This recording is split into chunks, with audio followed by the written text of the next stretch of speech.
Leonardo de Luca, at the age of 35, had everything most people could only dream of. As the owner of a prestigious chain of luxury hotels, he was a celebrated entrepreneur and a strikingly handsome bachelor whose face graced the covers of top magazines. Women of high society were endlessly charmed by him, some going to great lengths to win his attention. Yet, despite all the admiration and wealth, Leonardo remained singularly focused on his work, leaving little room for personal relationships. While others indulged in glamorous events and lavish gatherings, Leonardo preferred the solitude of his towering penthouse in the city's heart. Perched high above the bustling streets, his spacious residence offered the perfect retreat from the world. After long hours of managing his business empire, each evening, Leonardo would unwind in his favorite chair by a massive window, sipping a drink as the city lights twinkled below. His home was always immaculate, thanks to an elderly housekeeper who efficiently handled the chores, allowing him to immerse himself fully in his nightly routine. Unknown to the outside world, Leonardo had a passion for books, though never mentioned in interviews. Reading had been a constant companion in his life, a habit cultivated during his humble childhood. He believed that the stories from those early years sparked his ambition, inspiring him to aim higher and dream more significant than anyone around him could have imagined. Hello, everyone. Welcome to Healing Story 66 today. I am thrilled to share a new story with you. Let's get started. Leonardo de Luca wasn't born into wealth. He grew up in a modest household with two sisters and a younger brother, far from the luxurious lifestyle he now enjoyed. But even as a child, Leonardo was different. While others played, he spent hours buried in adventure novels, stories that whisked him away to far-off lands and daring exploits. These books didn't just entertain him. They fueled his imagination and planted the seed of something more significant, his passion for travel and hospitality. At 14, Leonardo embarked on his first adventure, hitchhiking to a neighboring city with his best friend. They spent the night in a small, rundown hotel, but it felt like magic to Leonardo. The simple fact that a place existed for weary travelers to rest sparked a vision. He began to dream of hotels. His hotels, each one more extraordinary than the last. His imagination was unlimited. Hotels built inside mountains, perched in trees, or even floating in space. This passion grew so strong that he asked his mother for a sketchbook, where he began drawing these fantastical creations.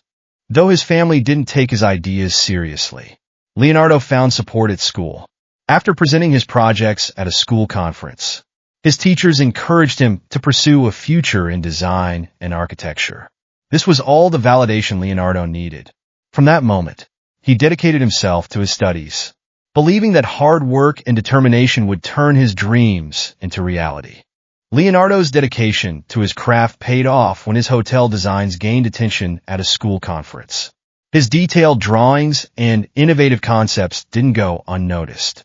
Teachers and the principal alike were impressed, urging him to consider a career in architecture and design. This recognition was a turning point for Leonardo. It wasn't just the praise that mattered. It was the realization that his ideas could be more than just dreams. With newfound motivation, Leonardo threw himself into preparing for university. His ambition was clear, but his family remained skeptical. They doubted he could ever achieve such lofty goals, let alone secure a scholarship. Yet, Leonardo was undeterred. While his friends played soccer or enjoyed their free time, he stayed indoors, poring over textbooks and blueprints. He knew success wouldn't come quickly, but his love for design and desire to prove himself pushed him forward. Against all odds, Leonardo was accepted into one of the country's top architecture universities, much to the disbelief of his family. His hard work had paid off, and his acceptance into the design faculty marked the beginning of a new chapter. With a scholarship and the determination to succeed, Leonardo was ready to leave behind the doubts of his past and build the future he had always dreamed of. At university, amidst the excitement of pursuing his dreams, Leonardo met Serena Voss, a striking, elegant girl who seemed like a vision. with her blonde hair and gray eyes. She captivated him instantly. Leonardo, who had always focused on his studies, was distracted for the first time.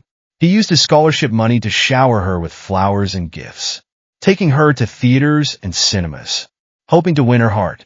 But while Leonardo fell deeply in love for Serena Voss, it was all a game. She came from a wealthy family and had little interest in a scholarship student like Leonardo. For a while, she played along, accepting his affections, but eventually, her interest waned.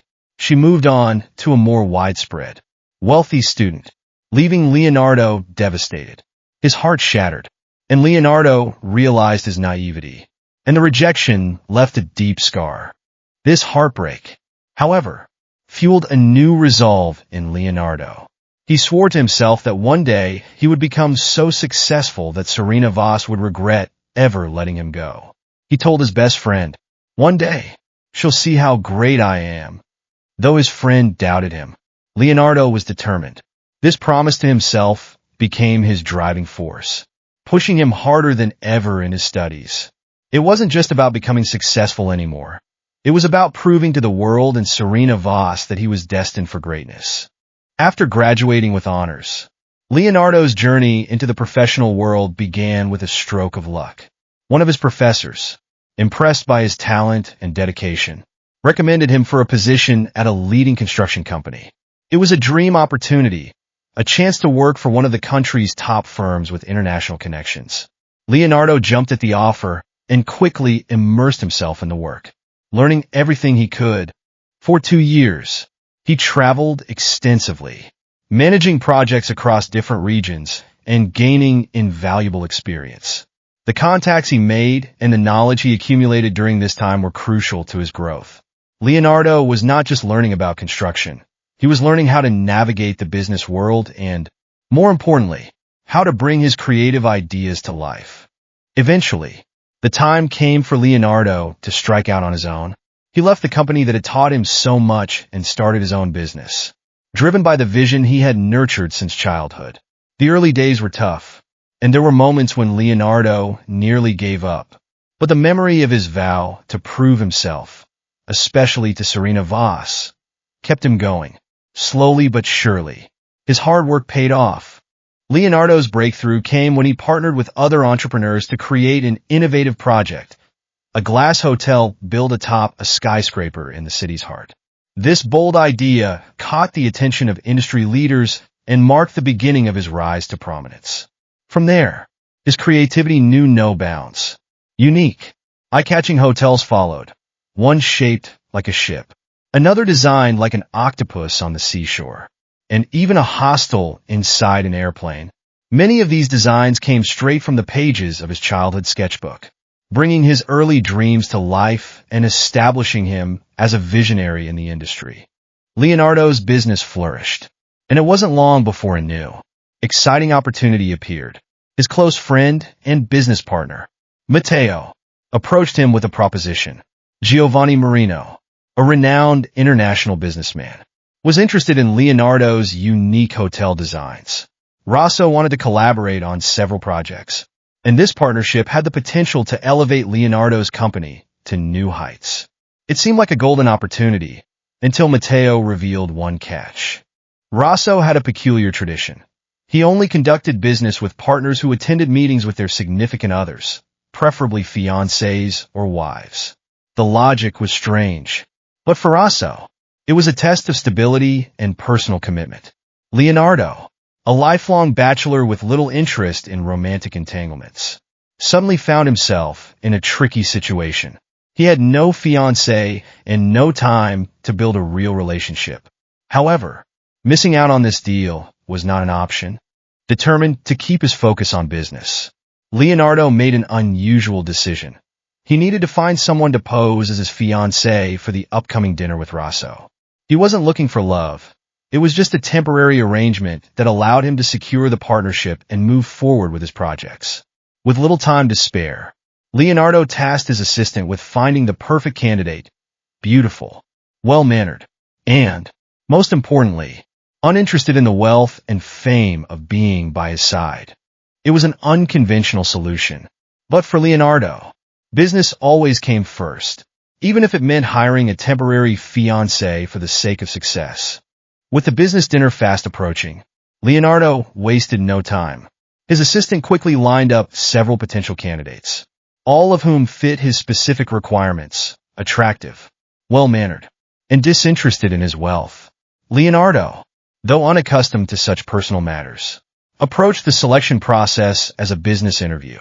However, after meeting with each candidate, he found himself frustrated.